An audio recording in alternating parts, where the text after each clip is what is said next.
M है वो है ऑर्गेनिक केमिस्ट्री। तो सबसे पहले मुझे थोड़ा सा इंफॉर्मेशन आपसे भी चाहिए, क्योंकि मुझे पूरी डिटेल इंफॉर्मेशन नहीं है कौन सा सिलेबस हुआ है कौन सा नहीं है। तो थोड़ा सा मुझे आप बताइए कि क्या हुआ है क्या नहीं हुआ है। So any one student randomly कोई भी मुझे बता सकता है।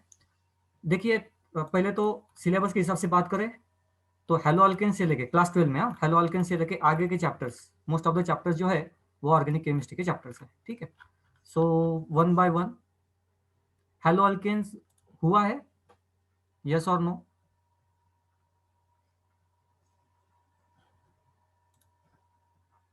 हेलो अल्केन नहीं हुआ है, ओके, जस्ट कंफर्म मिया। और जो भी है मुझे बता दो, क्योंकि बाद में प्रॉब्लम नहीं आनी चाहिए। ओके, अच्छा, और एक चीज क्लियर करता हूँ, I can speak Marathi also, मला मराठी सुद्धा येते, मी महाराष्ट्रातलाच आहे, त्याच्यामुळं if you says that Marathi should be prepared then it's okay for me too. Language clear करा पहिल्यांदा. जनरल कोणती लँग्वेज प्रिफर करता तुम्ही? मराठी, हिंदी, इंग्लिश? एक 2-3 तरी कमेंट मला येऊ द्या. बाकीचं तुमचं टीचिंग मेथडमध्ये कोणती लँग्वेज आहे? और is there anyone who doesn't understand Marathi?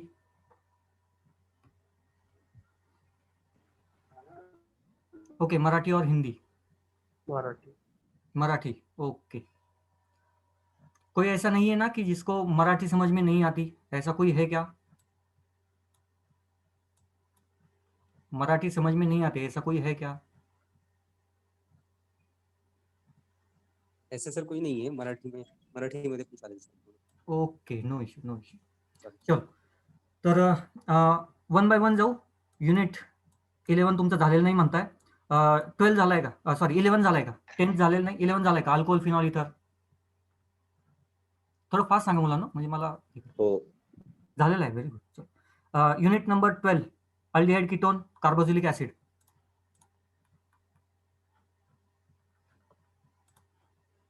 नाही झालेला, ओके.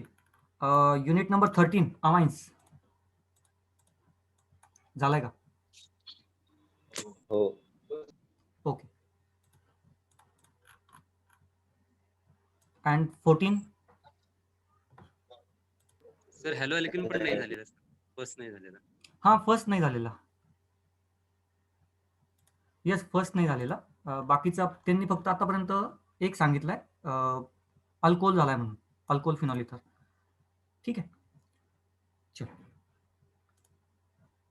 सर अल्कोहोल फिनॉल पण नाही झालेला. तुम्ही द्या ना आन्सर अरे सगळे. मुलांनो माझ्याशी बोला, जोपर्यंत तुम्ही बोलत नाही मला समजणार नाही मुलांनो, असं करू नका. हे करायची काही कारण नाही, काही मनामध्ये ठेवायचे काही कारण नाही. चुकलात तर मी काही लगेच ओरडत नाही, आणि ओरडलं तरी कम्प्युटरमधनं येऊन काही करू शकत नाही. त्याच्यामुळं थोडं फ्री राहा आणि मला सांगा काय झालेलं आहे काय नाही झालेलं ते, आणि जोपर्यंत तुम्ही सांगत नाही मला कळणार नाही. ओके, सो मी जास्तीत जास्त तुमच्याकडनं हे करतोय. ओके, 10, 11, 12 झालेलं नाही. व्हेरी गुड, चल ठीक आहे. क्लास 11th मध्ये तर ऑर्गॅनिक केमिस्ट्री झालेला आहे. हां, मी तेवढं तर अपेक्षित धरतो की क्लास 11th मध्ये जे 2 चॅप्टर्स आहेत ते तुमचे झालेले आहेत. ओके, ज्याला आपण जनरल ऑर्गॅनिक केमिस्ट्री म्हणतो आणि एक हायड्रोकार्बन्स म्हणतो, हे 2 चॅप्टर झालेले आहेत असं मी गृहीत धरतो. आणि आता इथून पुढे तुम्हाला त्या हिशोबाने. हाइड्रोकार्बन नहीं हुआ। हाँ, विच वन? कौन सा नहीं हुआ? हाइड्रोकार्बन। अच्छा, क्लास 11 का हाइड्रोकार्बन भी नहीं हुआ है.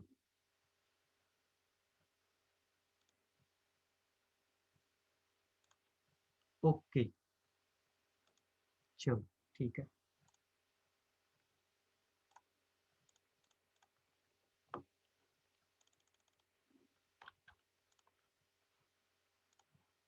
चलो, नो इशू. सबको मेरी स्क्रीन अभी तो व्हाइट कलर की दिखाई दे रही होगी. अब टाइटल को छोड़ दो ये, हाँ, क्योंकि ये PPT hello alkane hello Erin के लिए है, अपना नहीं हुआ है. तो सबसे पहले बेसिक के बारे में बात करेंगे, ठीक है? ओके. एकदम बेसिक से जाएंगे, बिल्कुल टेंशन लेने की जरूरत नहीं है। कहाँ पे भी आपको अगर समझ में नहीं आता है तो यू कैन आस्क मी, आप मैसेज भी कर सकते हो, मेरा मैसेज बॉक्स भी एक जगह पे चालू रहता है कंटिन्यूअसली। ठीक है, तो कोई भी प्रॉब्लम होगा, सिली पॉइंट भी होगा, सिली डाउट भी होगा तो भी चलेगा, लेकिन जब भी आपको समझ में नहीं आएगा तो आपको पूछना है। ठीक है, तो चलिए स्टार्ट करते हैं ऑर्गेनिक केमिस्ट्री से। सबसे पहले ऑर्गेनिक केमिस्ट्री किसे कहते हैं? Organic chemistry, so generally chemistry के बहुत सारे ब्रांचेस है, organic, inorganic, physical. Organic chemistry के बारे में बात करते हैं, compound whose skeleton is made up of carbon and hydrogen. Okay, उसको कहते हैं organic compound. Okay, organic chemistry से भी पहले मैंने ऑर्गेनिक कंपाउंड आपको एक्सप्लेन किया, the compound whose skeleton is made up of carbon and hydrogen, that is called as organic compound. Okay, और उसके आगे ऑर्गेनिक कंपाउंड का स्टडी, फिर वो फिजिकल स्टडी हुआ, केमिकल स्टडी हुआ, अलग अलग प्रॉपर्टीज हुई। ठीक है, वो स्टडी जिस ब्रांच में की जाती है उसको कहते हैं ऑर्गेनिक केमिस्ट्री। ठीक है, तो और बेसिक में जाएंगे, कार्बन एंड हाइड्रोजन का स्केलेटन कहा है उन्होंने, इसका मतलब सिर्फ कार्बन और हाइड्रोजन होना चाहिए ऐसे नहीं, कार्बन हाइड्रोजन को छोड़ के बाकी के भी एलिमेंट्स हो सकते हैं, फॉर एग्जाम्पल ऑक्सीजन भी हो सकता है। सिंपल सा एग्जाम्पल देता हूँ, ये CH4 सबको मालूम है, इसका नाम कोई बताएगा मुझे? CH4 का नाम क्या होता है? हम इसको क्या कहते हैं? Methane. Methane, very good. So it's methane. Then उसी हिसाब से हम इथेन, प्रोपेन, ब्यूटेन, इथेन मतलब C2H6। Okay, methane, ethane, propane, butane, pentane, hexane, heptane, octane, nonane, decane, सब शायद आपको मालूम होगा। सो कार्बन का नंबर सिर्फ इंक्रीज किया है, 1 2 3 4, और सारे कंपाउंड्स में कार्बन एंड हाइड्रोजन दो ही एलिमेंट्स है। ठीक है, ऑर्गेनिक केमिस्ट्री में सिर्फ कार्बन और हाइड्रोजन ही कंपलसरी नहीं है, ऑक्सीजन भी हो सकता है। एग्जांपल देता हूं, ऑक्सीजन भी हो सकता है, CH3C double bond OCH3। Okay, ये कंपाउंड कौन सा है? इट्स एसीटोन, ऑर्गेनिक कंपाउंड है, एसीटोन। ओके, अब यहाँ पे ऑक्सीजन भी है। ठीक है, सो और एक कंपाउंड हो सकता है C डबल बॉन्ड ONH2, यहाँ पे R ग्रुप, अमाइड कहते हैं हम उसको, यहाँ पे नाइट्रोजन भी है, ये भी ऑर्गेनिक कंपाउंड। क्यों सब कंपाउंड्स को ऑर्गेनिक कंपाउंड कह रहे हैं? जो स्केलेटन है मॉलिक्यूल का, जो स्केलेटन है मतलब मेन जो पार्ट है, वो कार्बन और हाइड्रोजन से बना हुआ है, इसलिए हम इसको ऑर्गेनिक कंपाउंड कहते हैं। ठीक है, नेचर में बहुत सारे ऑर्गेनिक कंपाउंड्स है, जो भी मेडिसिन आती है उसमें से मैक्सिमम मेडिसिन ऑर्गेनिक कंपाउंड है, डाइज ऑर्गेनिक कंपाउंड है, बहुत सारी चीजें ऑर्गेनिक कंपाउंड से बनती है।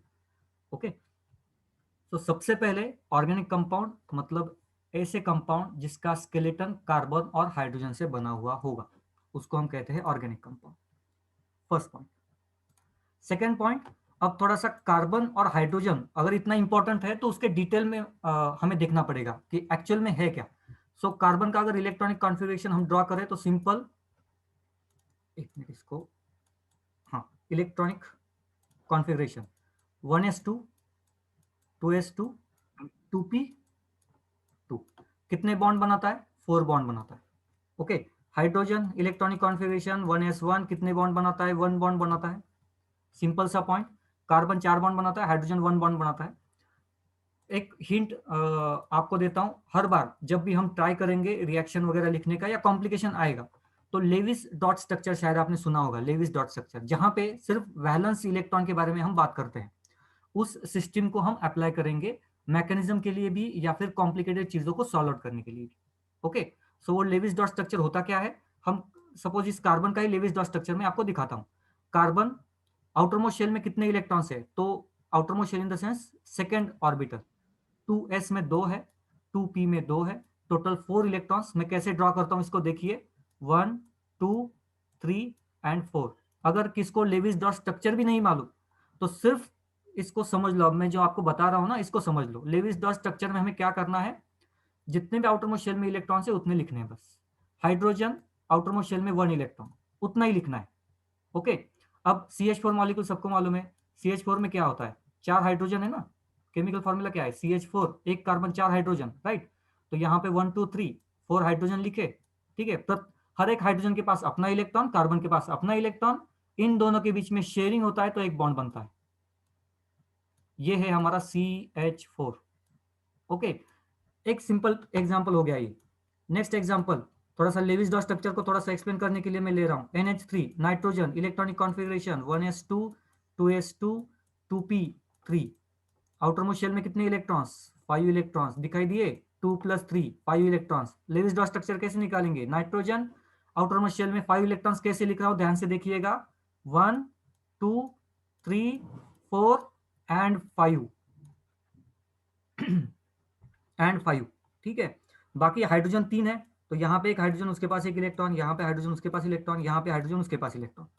सो फाइनल कंपाउंड कैसे बनेगा? ये 2 इलेक्ट्रॉन मिलकर एक बॉन्ड बनाएंगे, ये 2 इलेक्ट्रॉन मिलकर एक बॉन्ड, ये 2 इलेक्ट्रॉन मिलकर एक बॉन्ड। मतलब लेविस डॉट स्ट्रक्चर से हमें ये पता चलता है कि NH3 में एक लोन पेयर प्रेजेंट है, इसको कहते हैं लोन पेयर। CH4 में कोई भी लोन पेयर प्रेजेंट नहीं है। अब आप बोलोगे सर आप तो इनऑर्गेनिक में चले गए। देखो, मॉलिक्यूल एक ही है, ठीक है, हमें सिर्फ लोन पेयर से लेना देना है। ऑर्गेनिक रिएक्शंस लिखते टाइम लोन पेयर पे लेना देना है।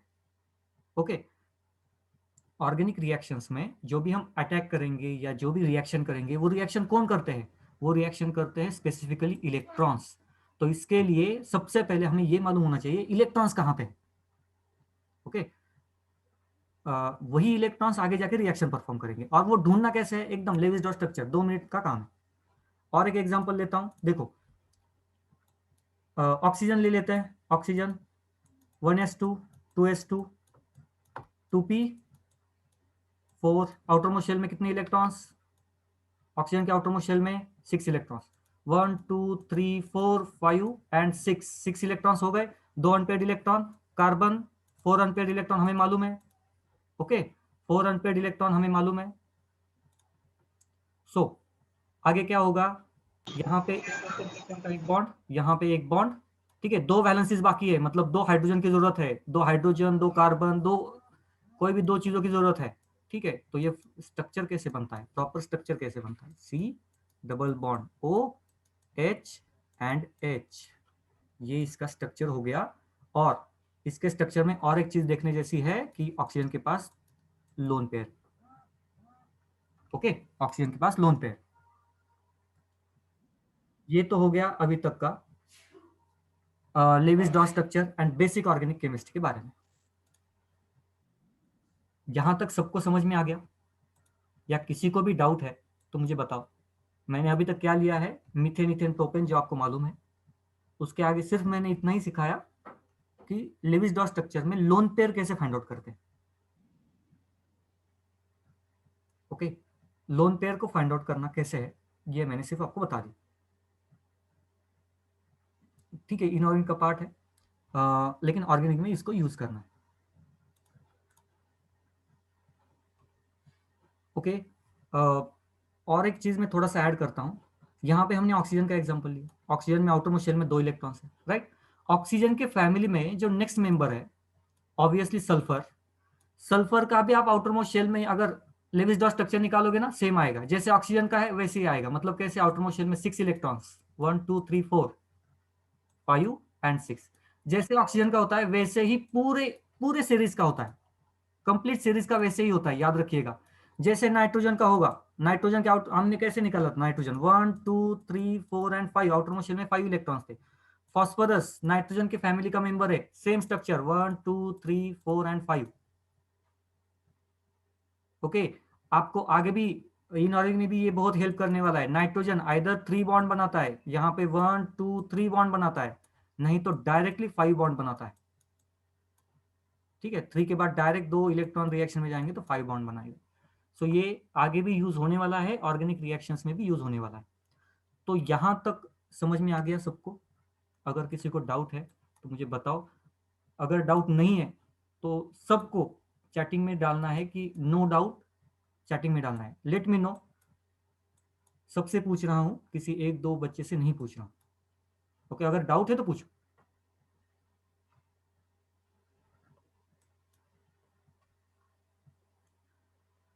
I want every one two participate in the lecture.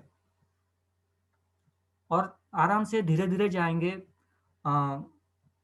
और एक टर्म लूंगा सिर्फ, और उसके बाद एकदम एप्लीकेशन आपको सिखाऊंगा, क्योंकि एप्लीकेशन जरूरी है।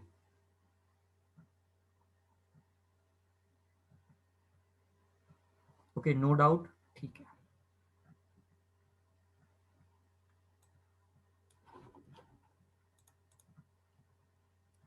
चलो नेक्स्ट पॉइंट, बॉन्ड्स के बारे में बात करते हैं। ऑर्गेनिक रिएक्शन का जब तक हमें देखना है, दो मेन बॉन्ड्स के बारे में हमें बात करनी है। एक है कोवैलेंट बॉन्ड, कोवैलेंट, ठीक है, and second one was coordinate, ठीक है, कोऑर्डिनेट। डिफरेंस समझिएगा, बहुत इंपॉर्टेंट है इसको डिफरेंस समझना। इसका एग्जांपल CH4 आराम से ले सकते हैं, इसका एग्जांपल में NH4 है, ठीक है, NH4 प्लस। ओके, सो CH4 का हमने स्ट्रक्चर देखा था, कार्बन आउटरमोस्ट शेल में 4 इलेक्ट्रॉन्स, हाइड्रोजन हर एक के पास एक एक इलेक्ट्रॉन, हर एक के पास एक एक इलेक्ट्रॉन, ठीक है।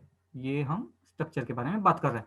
कोवैलेंट बॉन्ड में क्या होता है, याद रखिए, कोवैलेंट बॉन्ड, वन बॉन्ड मतलब 2 electrons, one bond is equal to 2 electrons. याद रखिएगा 2 इलेक्ट्रॉन्स कहां से आए, एक कार्बन का एक हाइड्रोजन का, कोवैलेंट बॉन्ड, एक कार्बन का एक हाइड्रोजन का, ठीक है। ये कोवैलेंट बॉन्ड, ये कोवैलेंट बॉन्ड, ये कोवैलेंट बॉन्ड, क्योंकि इलेक्ट्रॉन्स देखिए एक कार्बन से आ रहा है, एक हाइड्रोजन से आ रहा है, 50-50% शेयरिंग है, इसको हम कहते हैं covalent bond. Okay, organic chemistry में strong bond, covalent bond. Second one, second one coordinate bond, nitrogen Lewis dot structure अभी हमने बताया था, 1 2 3 4 एंड 5। ओके, मैं तीन तीन पहले हाइड्रोजन को एज इट इज लिखता हूं, सारे हाइड्रोजन के पास एक एक इलेक्ट्रॉन है। यहाँ पे जो बॉन्ड बनेगा कोवैलेंट बॉन्ड बनेगा, पहला वाला कोवैलेंट। क्यों, क्योंकि एक इलेक्ट्रॉन हाइड्रोजन का, एक इलेक्ट्रॉन नाइट्रोजन का। यहाँ पे भी कोवैलेंट बॉन्ड, नाइट्रोजन हाइड्रोजन एक एक इलेक्ट्रॉन, यहाँ पे भी नाइट्रोजन हाइड्रोजन एक एक इलेक्ट्रॉन, कोवैलेंट बॉन्ड। अब जो फोर्थ हाइड्रोजन है उसके पास अच्छे से देखो, वो होता है H प्लस। प्लस मतलब इलेक्ट्रॉन एक्सेप्ट किया कि डोनेट किया, पहला पॉइंट। अगर मैं सिंपली ये लिखूं, H प्लस लिखूं, H plus means electron accepted और डोनेटेड। पॉजिटिव चार्ज का मतलब क्या होता है, yes anyone, positive charge, yes, positive charge मतलब electron given out, donated. Okay, उसने इलेक्ट्रॉन दे दिया है, तो पहले इसके पास एक इलेक्ट्रॉन था, अब वो भी इलेक्ट्रॉन दे दिया उसने, एक पॉजिटिव चार्ज, मतलब वो इलेक्ट्रॉन उसने दे दिया, उसके पास कितने बचे, 0, उसके पास इलेक्ट्रॉन नहीं है। लेकिन हमारा रूल क्या है, वन बॉन्ड मतलब 2 इलेक्ट्रॉन्स, एक बॉन्ड बनना है तो 2 इलेक्ट्रॉन्स की जरूरत है। अब ये फोर्थ बॉन्ड बनना है, 2 इलेक्ट्रॉन कहां से आएंगे, दोनों के दोनों इलेक्ट्रॉन्स आते हैं नाइट्रोजन से। ओके, अब यहाँ पे कंडीशन अलग है, यहाँ पे दोनों इलेक्ट्रॉन नाइट्रोजन दे रहा है। ओके, अभी तक क्या हुआ था, एक नाइट्रोजन नहीं दिया था, एक हाइड्रोजन नहीं दिया था, तो उसको हम कहते हैं कोवैलेंट बॉन्ड। यहां पे क्या हो रहा है, दोनों इलेक्ट्रॉन नाइट्रोजन के, इसलिए इसको कहते हैं कोऑर्डिनेट बॉन्ड। पॉइंट समझ में आया, डिफरेंस समझ में आया, स्पॉट आउट किया डिफरेंस। अगर 50-50% शेयरिंग है तो कोवैलेंट बॉन्ड, अगर दोनों इलेक्ट्रॉन एक ही एटम दे रहा है तो उस बॉन्ड को हम कहेंगे कोऑर्डिनेट बॉन्ड। डिफरेंस समझ में आया कि नहीं आया, बहुत इंपॉर्टेंट है। सब लोग बताओ डिफरेंस समझ में आया कि नहीं आया, यस और नो। नो आता है तो रिपीट कर दूंगा, लेकिन डिफरेंस एक लाइन का डिफरेंस है, बाकी कुछ भी नहीं है। इंपॉर्टेंस बहुत ज्यादा है मैकेनिज्म में, ऑर्गेनिक रिएक्शंस मतलब मैकेनिज्म, याद रखना। सबको समझ में आया, ओके। और एक थंब रूल याद रखिएगा, कोवैलेंट बॉन्ड ये हमेशा स्ट्रॉन्ग बॉन्ड रहता है as compare to coordinate bond, ठीक है। Coordinate bond and covalent bond में स्ट्रॉन्ग बॉन्ड कौन सा है, कोवैलेंट। इसका मतलब क्या है, अगर बॉन्ड हमें ब्रेक करना है तो कौन सा करेंगे, कोऑर्डिनेट पहले करेंगे। बुक में ये दिया है कि कोवैलेंट बॉन्ड स्ट्रॉन्ग बॉन्ड है, कोऑर्डिनेट बॉन्ड कंपैरेटिवली वीक है। एप्लीकेशन क्या है, बॉन्ड जब भी ब्रेक करेंगे कोऑर्डिनेट को पहले ब्रेक करेंगे। ओके, कोऑर्डिनेट को पहले ब्रेक करेंगे। ओके, सो ये हो गया बॉन्ड्स के बारे में। And the last important thing which is nothing but electronegativity.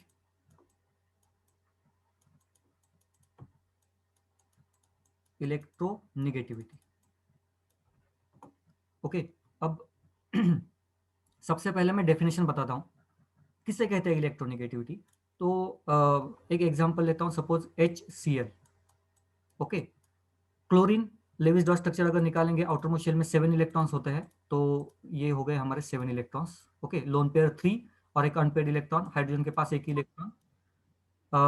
Sharing करेंगे इलेक्ट्रॉन्स का, बॉन्ड कौन सा होगा, कोवैलेंट की कोऑर्डिनेट, बॉन्ड का टाइप बताइए, कोवैलेंट और कोऑर्डिनेट। HCl में बॉन्ड का टाइप कोवैलेंट और कोऑर्डिनेट, कौन सा बॉन्ड है, कोवैलेंट और को। Covalent.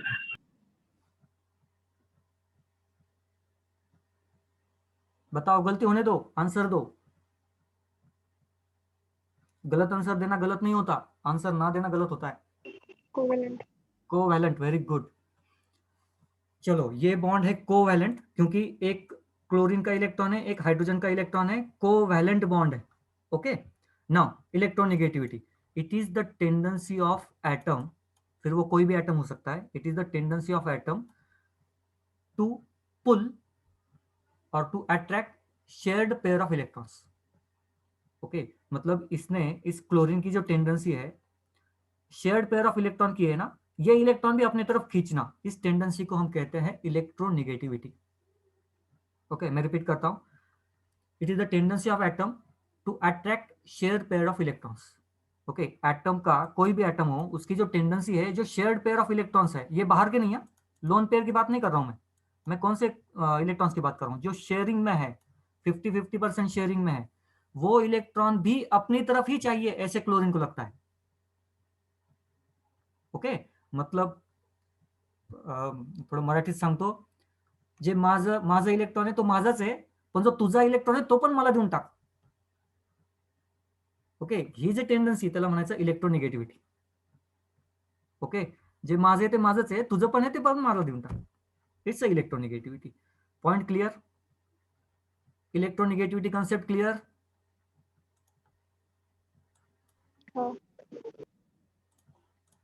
Okay, electronegativity means electron को अपनी तरफ खींचना, इसको कहते हैं इलेक्ट्रोनिगेटिविटी. ओके, सो अब सिर्फ HCl के बारे में बात करते हैं. आप आंसर देंगे, chlorine is more electronegative than hydrogen, ये तो फिक्स है.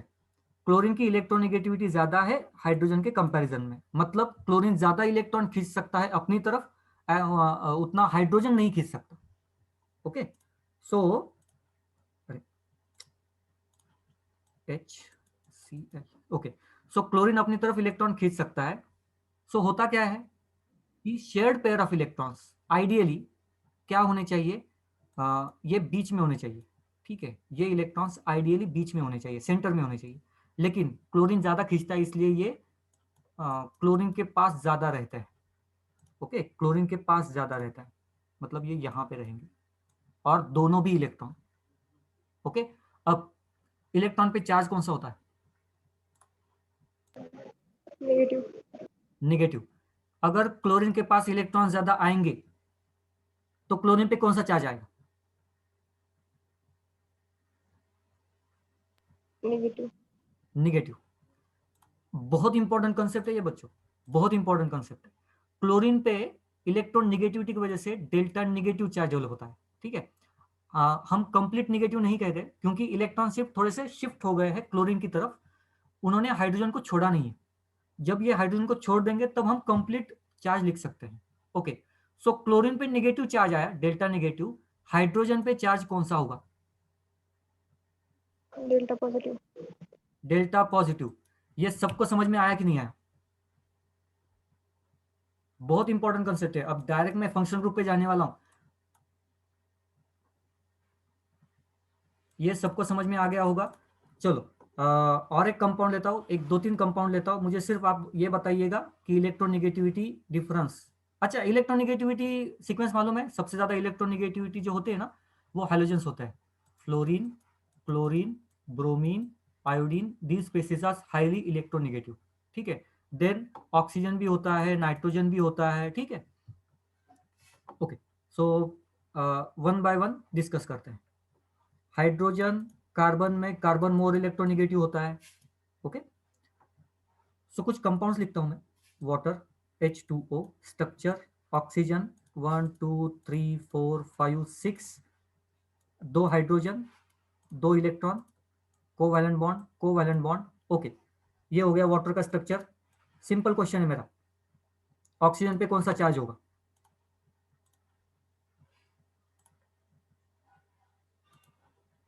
Oxygen is more electronegative than hydrogen. सिर्फ आपको इतनी इंफॉर्मेशन है, oxygen is more electronegative than hydrogen. Oxygen पे चार्ज कौन सा होगा?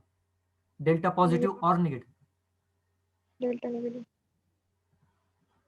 बाकी लोगों को क्या लगता है, डेल्टा पॉजिटिव और नेगेटिव?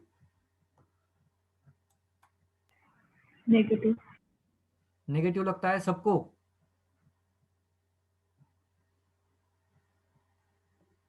ओके, चलो मैक्सिमम स्टूडेंट्स आंसर दे भी रहे हैं और टाइपिंग भी कर रहे हैं। ठीक है, जो भी नहीं दे रहे पार्टिसिपेट कीजिए प्लीज। कंसेप्ट यहीं से क्लियर होगी, ऑर्गेनिक केमिस्ट्री यहीं से स्टार्ट होती है। सो ऑक्सीजन मोर इलेक्ट्रोनेगेटिव है तो यहाँ पे डेल्टा नेगेटिव चार्ज होगा, हाइड्रोजन पे डेल्टा पॉजिटिव होगा, हाइड्रोजन पे डेल्टा पॉजिटिव होगा। ओके, अब एक फंक्शनल ग्रुप लिखता हूं, H C,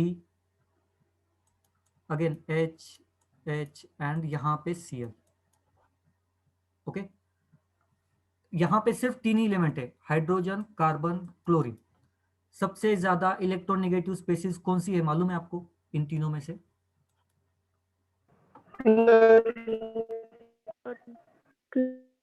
yes, very good, chlorine सबसे ज्यादा इलेक्ट्रोनेगेटिव है।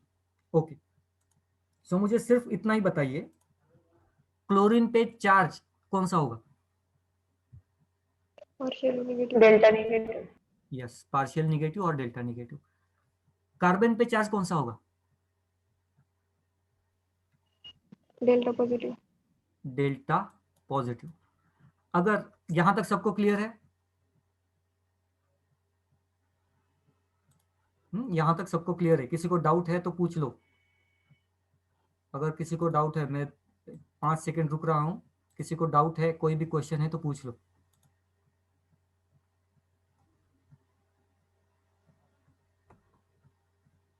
नहीं है? ओके, अब देखिए, इस सॉल्यूशन में मैंने OH माइनस डाल दिया, OH माइनस।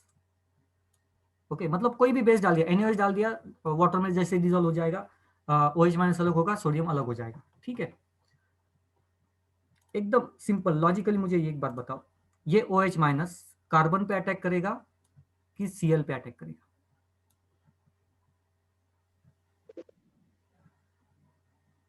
क्या लगता है आपको?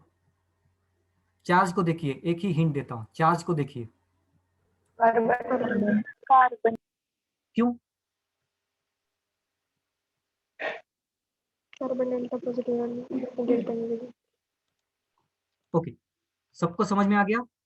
OH ने अटैक कार्बन पे क्यों किया? क्योंकि कार्बन के पास, यस, कार्बन के पास पॉजिटिव चार्ज है, ये negative charge obviously opposite charge पे अटैक करेगा। और एक चीज हमने देखी थी कि कार्बन मैक्सिमम 4 ही बॉन्ड्स बना सकता है। ओके, 4 बॉन्ड बना सकता है। अब इसके पास नेगेटिव चार्ज है, मतलब बहुत सारे इलेक्ट्रॉन्स हैं।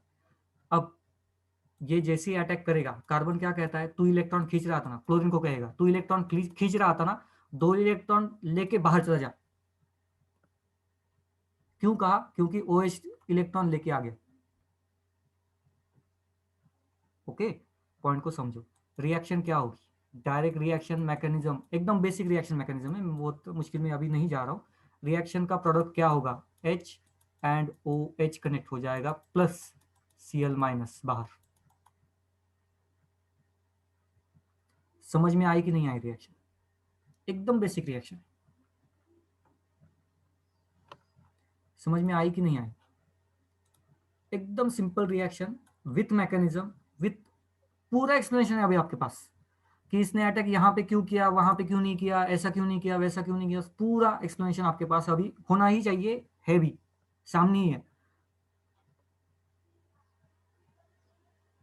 ओके, और अभी तो मैंने कुछ रूल्स भी नहीं दिए आपको, ऐसे रूल्स दूंगा कि जो बुक्स में वगैरह है ना, थोड़ा सा ज़्यादा एक्सप्लेनेशन उसका रहता है, मैं अपने हिसाब से कुछ आपको रूल्स वगैरह दूंगा, उसको ऑर्गेनिक केमिस्ट्री में आप इंप्लीमेंट करोगे, बैक एंड में भी रहोगे, मतलब एक दिमाग में रखोगे, तो भी बहुत ईजी हो जाएगा आपको सॉल्व करने के लिए। ठीक है, सो ये हो गई सिंपल रिएक्शन। ओके, अब रिएक्शन के बारे में थोड़ा सा कम बात करते हैं, फंक्शनल ग्रुप के बारे में बात करते हैं, फंक्शनल ग्रुप। ठीक है, सो ऑर्गेनिक केमिस्ट्री में स्केलेटन कार्बन और हाइड्रोजन का होता है, सबको मालूम है। ओके, अब फंक्शनल ग्रुप मतलब ऐसा एरिया होता है जहां पे रिएक्शन होने के चांसेस बहुत ज्यादा है। अच्छे से समझिएगा, फंक्शनल ग्रुप क्या है। फंक्शनल ग्रुप एक ऐसा एरिया है, ऐसा ग्रुप ऑफ एटम, एटम और ग्रुप ऑफ एटम ऐसे है जहां पे रिएक्शन होने के चांसेस सबसे ज्यादा है, इसको हम कहते हैं फंक्शनल ग्रुप। अलग अलग फंक्शनल ग्रुप होते हैं, शायद आप लोगों ने कुछ सुना भी होगा। एसिड होते हैं, carboxylic acid, amine, amide, ketone, aldehyde, ester, बहुत सारे होते हैं। ठीक है, वन बाय वन देखेंगे, और हमें सिर्फ ये नहीं देखना है, सपोज ये C double bond O H and यहाँ पे सी एच थ्री, सिर्फ हमें ये नहीं देखना है, चलो ठीक है ये अल्डिहाइड है, ओके हो गया, नहीं, इसके आगे देखना है थोड़ा सा। क्या देखना है, जैसे फंक्शनल ग्रुप देखोगे, कौन सा भी नया फंक्शनल ग्रुप या एग्जाम में आपको कोई भी मैकेनिज्म आएगा, रिएक्शन आएगी, सबसे पहले आपको चार्ज देखना है। देखिए डॉक्टर है ना, ऊपर से बॉडी नहीं देखता, सिर्फ एक्सरे निकालता है उसका, और एक्सरे सिर्फ डॉक्टर को ही समझ में आता है। उसी हिसाब से सिर्फ मॉलिक्यूल देखने के बाद सिर्फ हमें यही देखना नहीं है कि उसको 3 हाइड्रोजन है, इसको 1 हाइड्रोजन है, ऐसे नहीं देखना है, चार्ज कहाँ पे है वो देखना है। ओके, सो चार्ज के बारे में अगर हम बात करें, तो ऑक्सीजन मोर इलेक्ट्रोनेगेटिव है, ऑक्सीजन के पास डेल्टा नेगेटिव चार्ज, कार्बन के पास डेल्टा पॉजिटिव चार्ज। ओके, ये इंपॉर्टेंट है हमारे लिए, क्यों? क्योंकि इसी मॉलिक्यूल से मैं 2 रिएक्शन लिख सकता हूं। देखो एग्जामिनर आपको 2 रिएक्शन पूछ सकता है, एक रिएक्शन में कहेगा कि एसिडिक सॉल्यूशन में डाल दिया, क्या होगा बताओ। दूसरे रिएक्शन में बता दिया कि कोई भी एक न्यूक्लियोफाइल, अमोनिया है NH3, इसकी रिएक्शन होगी, बताओ। ओके, सो हमें सबसे पहले फंक्शनल ग्रुप का पूरा स्टडी, फंक्शनल ग्रुप तो थोड़ी ही है। ओके, फंक्शनल ग्रुप जैसे ही याद आता है, समूह पे सामने आता है, सो हमें सबसे पहले उस पर चार्ज ड्रॉ करना है या चार्ज लिखना है। ठीक है, आप इनिशियल स्टेज में हो तो आपको चार्ज पहले तो लिखने पड़ेंगे, डेल्टा पॉजिटिव डेल्टा नेगेटिव, बाद में नहीं लिखा तो भी चलेगा, वैसे ही समझ में आ जाता है। ठीक है, चलो अब मैं थोड़ा सा इसको रिएक्शन में नहीं जाता हूँ और थोड़ा सा चार्ज के बारे में ही बात करते हैं, चार्ज सेपरेशन के बारे में, बहुत इंपॉर्टेंट है। और अल्डिहाइड कीटोन, कुछ लोगों ने कहा था चैप्टर हुआ है, कुछ लोगों ने कहा था नहीं हुआ है, चलो ठीक है, हुआ है नहीं हुआ है। कीटोन में कोई भी आप रिएक्शन आप उठा के देख लो, मैकेनिज्म उठा के देख लो, जब भी नेगेटिव चार्ज, कोई भी एक न्यूक्लियोफाइल मतलब नेगेटिव चार्ज जो भी एटम होगा और ग्रुप ऑफ एटम होगा, उसका अटैक कहाँ पे होता है, तो कार्बन पे ही होता है मोस्ट ऑफ द केसेस में, आप रिएक्शन उठा के देख सकते हो। ठीक है, तो आपको फंक्शनल ग्रुप मालूम होना जरूरी है और उसका चार्ज सेपरेशन बहुत इंपॉर्टेंट है। चलो वन बाय वन लेते हैं, C double bond O H R group, delta negative delta positive. Next, ये इसका नाम है अल्डिहाइड।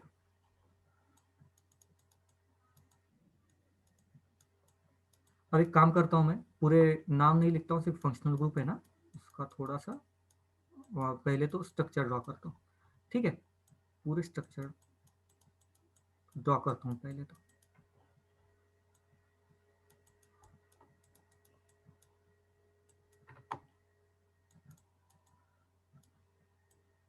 ROR, आर का मतलब समझते हो सब लोग, या किसी को मालूम नहीं है, ऐसा कोई है क्या?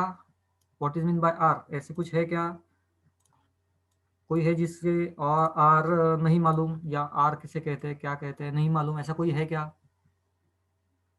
नहीं है, ओके। आर मतलब हाइड्रोजन भी हो सकता है, R is equal to hydrogen भी हो सकता है, नहीं तो methane, ethane, propane, butane.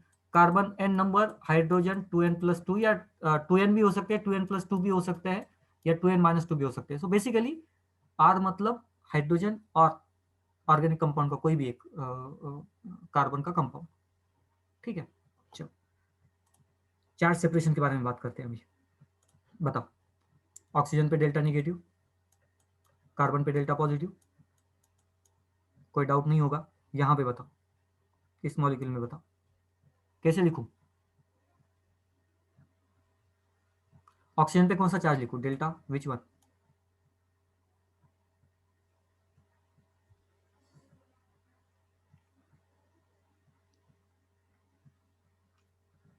Confuse हो गए?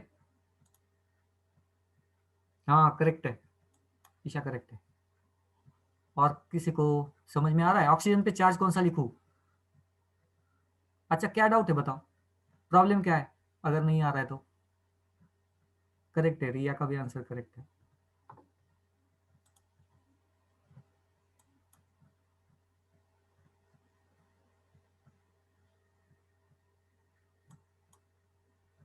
बाकी लोगों को शायद इस क्लोरीन की वजह से प्रॉब्लम आ रहा है। एम आई राइट? क्लोरीन की वजह से प्रॉब्लम आ रहा है चार्ज लिखने में, या दूसरा कोई डाउट है?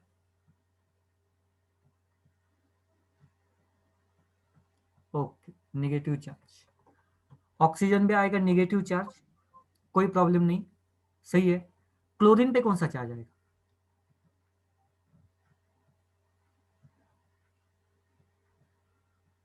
देखो कंपेयर कैसे करना है, ऑक्सीजन कार्बन को देखना है, ठीक है, दोनों में से मोर इलेक्ट्रोनेगेटिव ऑक्सीजन, तो उस पर delta negative charge, simple. Carbon पे डेल्टा पॉजिटिव।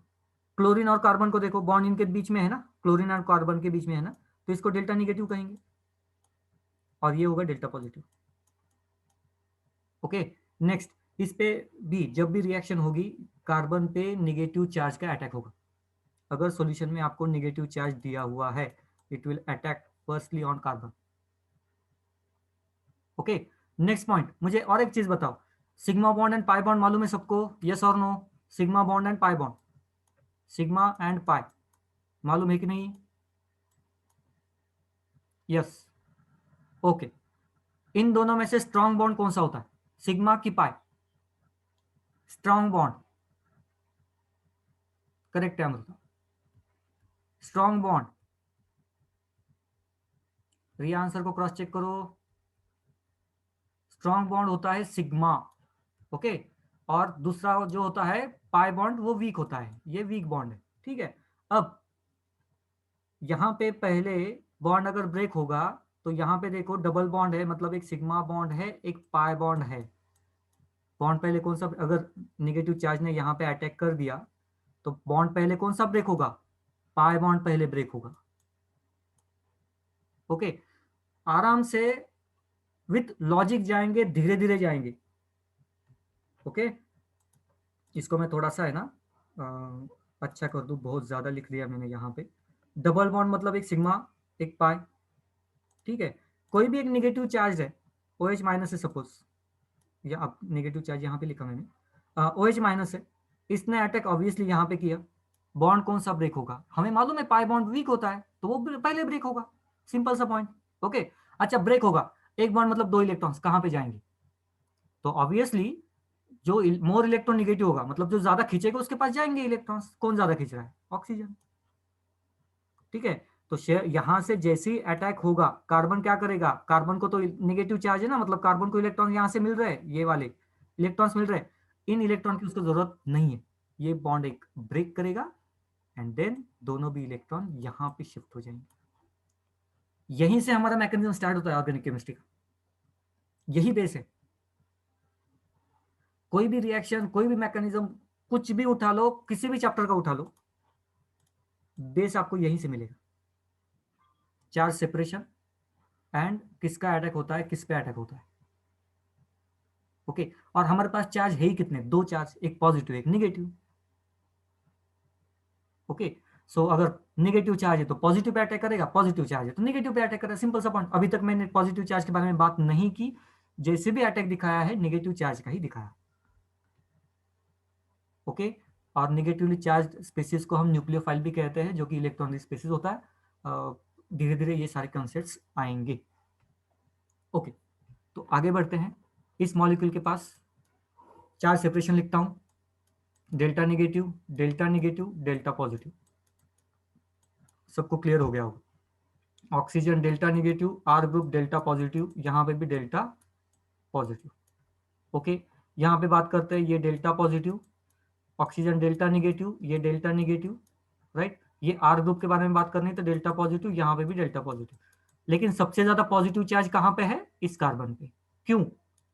क्योंकि इलेक्ट्रॉन खींचने वाले एक नहीं दो ऑक्सीजन है यहाँ पे, दो ऑक्सीजन इलेक्ट्रॉन खींच रहे हैं, तो डेल्टा पॉजिटिव चार्ज यहाँ पे थोड़ा ज्यादा होगा इस कार्बन पे, और जहां पे पॉजिटिव चार्ज वहां पे अटैक होगा।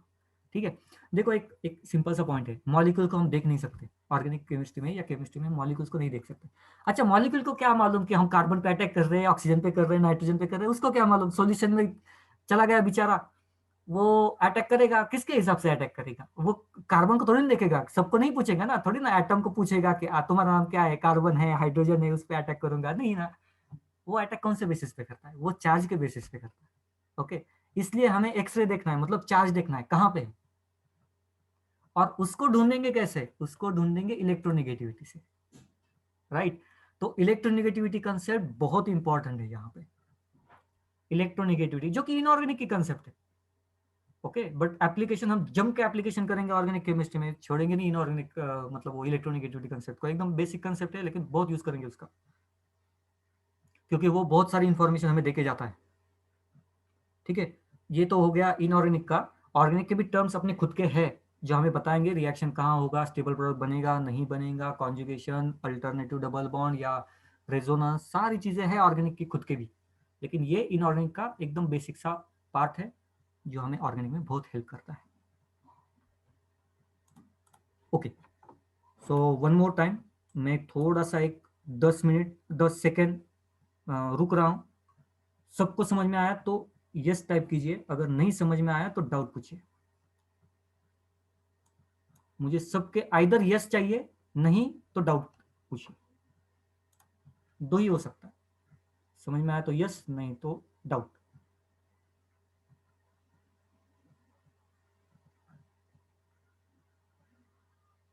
Okay, Soham says all clear, very good.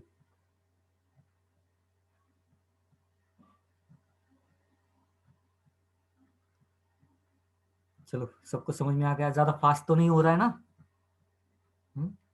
कोई एक दो तीन स्टूडेंट मुझे बताए कि फास्ट तो नहीं हो रहा है ना? स्पीड ठीक है कि फास्ट लग रहा है? नहीं। ओके, रिया सेज नहीं, फास्ट नहीं हो रहा है। बाकी एक दो तीन लोग भी मुझे बताइए कि फास्ट नहीं हो रहा है कि हो रहा है fast, speed. Just let me no. आप कहोगे तो मैं और धीरे धीरे जा सकता हूं।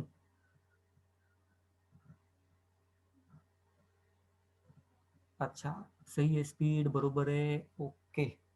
चलो, फिर तर काही ताण नाही आपल्याला। ओके, मी ह्या जे कन्सेप्ट घेतोय आता, ओके, ये सारे कन्सेप्ट बेसिक ऑर्गेनिक केमिस्ट्री से रिलेटेड है, और ये कॉन्सेप्ट आपको सिलेबस में है, सिर्फ एक ही चैप्टर में नहीं है, थोड़े से अलग अलग चैप्टर में है। फॉर एग्जांपल इलेक्ट्रोनेगेटिविटी इनऑर्गेनिक में था, लेविस डॉट स्ट्रक्चर इनऑर्गेनिक में था। ओके, हमें ऑर्गेनिक केमिस्ट्री पढ़नी है, ठीक है, लेकिन उसके लिए हमें जरूरत है, इसलिए मैंने इसको रिवाइज किया। ठीक है, चलो अब थोड़ा सा और आगे जाते हैं और कॉन्जुगेशन के बारे में बात करते हैं। ठीक है, कॉन्जुगेशन के बारे में। ओके, सो कॉन्जुगेशन कब होगा? Conjugation, delocalization of pi electron, उसको कहते हैं कॉन्जुगेशन। उसके लिए कंडीशन क्या है? कॉन्जुगेशन के लिए अल्टरनेट डबल बॉन्ड होना जरूरी है। ओके, मैं सबसे पहले आपको डायरेक्ट एग्जांपल दिखाता हूं एंड देन बात करते हैं। ओके, चलो, फर्स्ट एक कार्बन, ये दो, ये तीन कार्बन, थर्ड कार्बन, इस कार्बन पे पॉजिटिव चार्ज है, यहाँ पे डबल बॉन्ड है। बाकी मैं सिर्फ हाइड्रोजन लिखता हूँ, 1 2, यहाँ पे एक हाइड्रोजन, यहाँ पे एक हाइड्रोजन, और यहाँ पे ऑब्वियसली एक हाइड्रोजन। सिंपल सा मॉलिक्यूल लिया है मैंने, यहाँ पे कार्बन पे positive charge. Okay, positive charge मतलब कार्बन ने इलेक्ट्रॉन दे दिया, कार्बन से इलेक्ट्रॉन बाहर चला गया, कार्बन ने इलेक्ट्रॉन दे दिया। ठीक है, अब कार्बन ने इलेक्ट्रॉन दे दिया तो वो क्या स्टेबल होगा? तो बिल्कुल नहीं। ठीक है, वो अब स्टेबिलिटी उसकी लूज हो गई, उसकी स्टेबिलिटी कम हो गई, स्टेबिलिटी लूज हो गई। ठीक है, अब ये स्टेबिलिटी लूज हो गई, मतलब ये इलेक्ट्रॉन डेफिशिएंट भी हो गया, इलेक्ट्रॉन डेफिशिएंट भी हो गया। डेफिशिएंट मतलब कम इलेक्ट्रॉन से इसके पास, किसके पास, इस कार्बन के पास। ओके, अब इसको हेल्प करने के लिए कौन आता है, ये कार्बन भी आता है और ये कार्बन भी आता है, समझ रहे हो, क्योंकि सारे एक ही फैमिली में से है ना, कार्बन कार्बन एटम है, तो इसके ये भाई है, समझ, आप सपोज कर लो ये भाई है। अब ये इलेक्ट्रॉन डेफिशिएंट है, इसको इलेक्ट्रॉन की जरूरत है, मतलब पैसों की जरूरत है, तो ये दो भाई हेल्प करने के लिए आएंगे। ओके, ये दो भाई हेल्प करने के लिए आएंगे, सिंपल सा पॉइंट है। सो कॉन्जुगेशन क्या होता है, ये स्पेशल केस है हेल्प करने के लिए। वैसे तो हेल्प कैसे करते हैं, इंडक्टिव इफेक्ट क्लास 11 में आपने पढ़ा होगा। कार्बन, थोड़ा सा इंडक्टिव इफेक्ट भी मैं पहले ले लूं, देन कॉन्जुगेशन के पास जाता हूँ। 2 मिनट का काम है, इंडक्टिव इफेक्ट बहुत बड़ा काम नहीं है। Carbon carbon and then hydrogen hydrogen, बाकी इस कार्बन के 3 ये, देन कार्बन कार्बन। अच्छा यहाँ पे ऐसे करता हूँ, ये CH3 लिखा हुआ समझ में आ रहा है ना, CH3 एंड देन यहाँ पे CH3 इस पे भी पॉजिटिव चार्ज, इस पे भी पॉजिटिव चार्ज। ओके ओके, सो सबसे पहले ना एक 2 मिनट के लिए नीचे कॉन्सेंट्रेट कीजिए, यहाँ पे कॉन्सेंट्रेट कीजिए। ओके, पहला जो मॉलिक्यूल है इस कार्बन पे पॉजिटिव चार्ज, मतलब इलेक्ट्रॉन डेफिशिएंट। ओके, ऐसे समझिए उसको खाना नहीं मिला खाने के लिए, क्यों, क्योंकि इलेक्ट्रॉन दे दिया, खाना नहीं मिला उसको। अब मुझे बताओ, उसको खाना नहीं मिला तो यहाँ पे ये कार्बन है ना, उसका भाई है ना एक, वो उसको हेल्प करेगा, खाना देगा, करेक्ट है। तो ये खाना देगा तो इसकी स्टेबिलिटी बढ़ेगी कि नहीं बढ़ेगी, क्या लगता है, स्टेबिलिटी विल इंक्रीज और नॉट। ओके, आप खाना कहो या पैसे कहो, ठीक है, स्टेबिलिटी विल ऑब्वियसली इंक्रीज, यहाँ पे थोड़ी सी इंक्रीज हो जाएगी। ओके, नेक्स्ट यहाँ पे बात करते हैं, यहाँ पे भी उसको बेचारा भूखा वगैरह भूखा बैठा है, लेकिन उसको 2 भाई है, तो इसने भी खाना दिया, इसने भी खाना दिया, और स्टेबिलिटी बढ़ गई। ठीक है, यहाँ पे भी इसको ये भूखा है अगेन, उसको 3 भाई है, तो उसने तो और खाना दे दिया उसको। ठीक है, तीनों ने खाना दे दिया, मतलब सबसे ज्यादा स्टेबिलिटी कहाँ पे होगी, ये टर्चरी कार्बोकैटायन में सबसे ज्यादा स्टेबिलिटी होगी, बाद में इसके पास स्टेबिलिटी होगी और बाद में इसके पास स्टेबिलिटी होगी। यस और नो, कंसेप्ट समझ में आया कि नहीं आया। ये देखो एरो को देखो अच्छे से, सबसे ज्यादा किसमें है, टर्चरी पे है, क्यों, क्योंकि भूखे को खाना खिलाना अच्छी बात है, 3 3 लोग खाना खिला रहे, 3 3 लोग खाना खिला रहे, ठीक है। ओके, अब ये हो गया इंडक्टिव इफेक्ट के बारे में, या जो कंट्रीब्यूशन करते हैं। अब मैं थोड़ा सा दूसरा एग्जांपल लेता हूं, यही मॉलिक्यूल C, ऊपर CH3, यहाँ पे हाइड्रोजन, यहाँ पे भी हाइड्रोजन, यहाँ पे निगेटिव चार्ज, देन दूसरा कार्बन कार्बन कार्बन मतलब CH3 hydrogen negative charge, then carbon CH3 and CH3। Okay, अब पॉजिटिव चार्ज मतलब भूखा है, ऐसे अगर हम कंसिडर करते हैं, तो निगेटिव चार्ज मतलब क्या है, उसने अपने हिस्से का तो खा ही लिया है, लेकिन दूसरे के हिस्से का भी खाया है इसने। ओके, या अपने तो पैसे उसके पास है ही, दूसरे के भी पैसे उसके पास है। ओके, अब ये ठहरे भाई, ये तो मानेंगे नहीं। चलो, इसने ये एक बार सपोज आपका खुद का खा लिया, एक बार दूसरे का भी एक टिफिन खा लिया, ये कहते हैं नहीं मेरे से भी ले, जानबूझ के लिए कंपलसरी ले। ओके, इसको कह रहा है। अब पहले 2 बार तो वो खाना खा चुका है, अब ये 3rd बार खा रहा है, हालत पतली हो गई उसकी। यहाँ पे देखो, यहाँ पे तो एक खुद का खा लिया, एक हाइड्रोजन का और खा लिया, लेकिन यहाँ पे 2 कार्बन है, ये कह रहे हैं नहीं मेरा भी खाना पड़ेगा और मेरा भी खाना पड़ेगा। तो चलो ठीक है, इसका तो ठीक है, इसका क्या होगा, इस पे भी नेगेटिव चार्ज है, इसका क्या होगा, पहले खुद का तो खा लिया खाना, टिफिन एक खा लिया, दूसरे हाइड्रोजन का खा लिया, अब ये 3 जो भाई है वो तो कहते हैं नहीं नहीं तुझको तो लेना ही पड़ेगा, ले, कितना खाता है खा। अब इस केस में मुझे ये बताओ, ये कंपाउंड नंबर 3 इन तीनों भाइयों की वजह से स्टेबल हुआ कि अनस्टेबल हुआ, क्या लगता है, Unstable. अनस्टेबल हुआ। ओके, नेगेटिव चार्ज मतलब इलेक्ट्रॉन रिच स्पेसिस, और जो इलेक्ट्रॉन रिच स्पेसिस है उसको और दोगे तो उसकी भी एक कैपेसिटी रहती है इलेक्ट्रॉन्स को हैंडल करने के लिए, क्योंकि इलेक्ट्रॉन्स एकदम ये नहीं होते, they are very highly reactive, electrons reactive रहते हैं। ओके, सो इससे क्या होगा, स्टेबिलिटी का रेशियो देखो, स्टेबिलिटी अब सबसे ज्यादा यहाँ पे स्टेबिलिटी है, उसके बाद ये वाली, एंड सबसे लीस्ट स्टेबल ये कंपाउंड। ओके, चार्ज ने पूरा सीक्वेंस पलट के रख दिया। ओके, चार्ज ने पूरा सीक्वेंस पलट के रख दिया, ठीक है। और एक चीज, CH3 जो है ना, हर बार ट्राई करता है कि इलेक्ट्रॉन देने के लिए, ये जो ग्रुप होते हैं ना, ये इलेक्ट्रॉन देने का ट्राई करते हैं, जिसको हम प्लस आई इफेक्ट भी कहते हैं, inductive effect. Okay, so shared pair of electron दूसरे एटम की तरफ ढकेलेंगे, वो दे देंगे। Okay, shared pair of electrons. तो ये तो हो गया इंडक्टिव इफेक्ट के बारे में। किसी को कोई डाउट है? किसी को भी?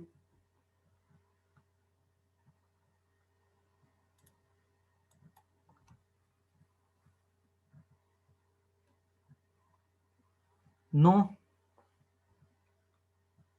चलो ठीक है।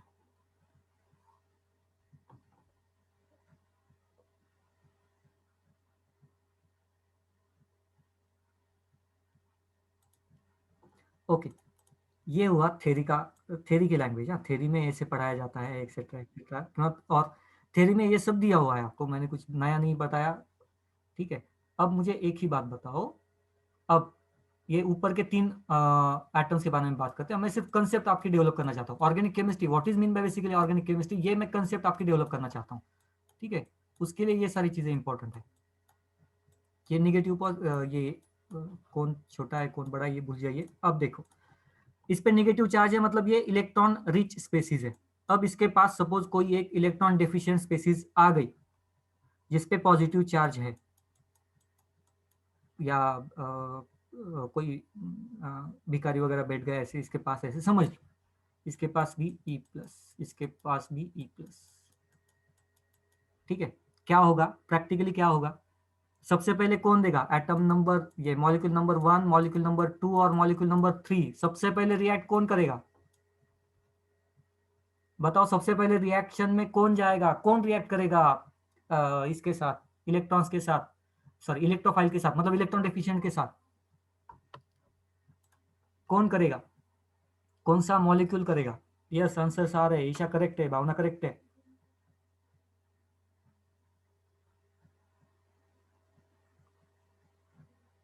करेक्ट है, संपदा करेक्ट है। ओके, बाकी लोगों को नहीं समझ में आ रहा है? अच्छा, सिंपल लैंग्वेज में बता देता हूँ। इसके पास इतना टिफिन हो गया, इतना खाना हो गया, ये रखेगा कहाँ? ये तो किसी ना किसी को तो देना पड़ेगा ना इसको। अच्छा, इसके पास तो थोड़े से ही है, इसके पास तो थोड़े और कम है, लेकिन है जरूरत से ज्यादा है। ये क्या करेगा, उसको मन करा तो देगा, नहीं तो नहीं देगा, इसको तो देना पड़ेगा। और ये तो कहेगा तू आके पहले लेके जा, ये इलेक्ट्रॉन को पकड़ पकड़ के देगा। पॉइंट समझ में आ रहा है? क्यों, ये हैंडल नहीं कर पा रहा है। ओके, नेगेटिव चार्ज मतलब टिफिन समझो, पैसा समझो, इलेक्ट्रॉन्स। ओके, नोटबंदी के टाइम पे अमीर लोग क्या करते थे, गरीबों को पकड़ पकड़ के पैसा देते थे, लेके जाओ 2 महीने का 3 महीने का, ये 2-2 लाख अपने अकाउंट में डालो, लेके जाओ। क्यों? क्योंकि पास बहुत ज्यादा हो गया था, they can handle that money. Okay, तो ये सिनारियो इसका है, बहुत ज्यादा हो गई इसके पास नेगेटिव चार्ज, तो रिएक्टिविटी ऑब्वियसली इसकी बहुत ज्यादा होगी, देन इसकी होगी, देन इसकी होगी। फिर से हम घूम फिर के कहाँ पे आ रहे हैं, पॉजिटिव या निगेटिव चार्ज पे आ रहे हैं, ठीक है। बाकी कंसेप्ट को अभी हमें धीरे धीरे देखना है। 1 नहीं करेगा, 1 रिएक्शन में फास्ट नहीं जाएगा। रिएक्शन में फास्ट कौन जाएगा, थर्ड जाएगा, क्योंकि थर्ड के पास बहुत सारे इलेक्ट्रॉन्स हैं।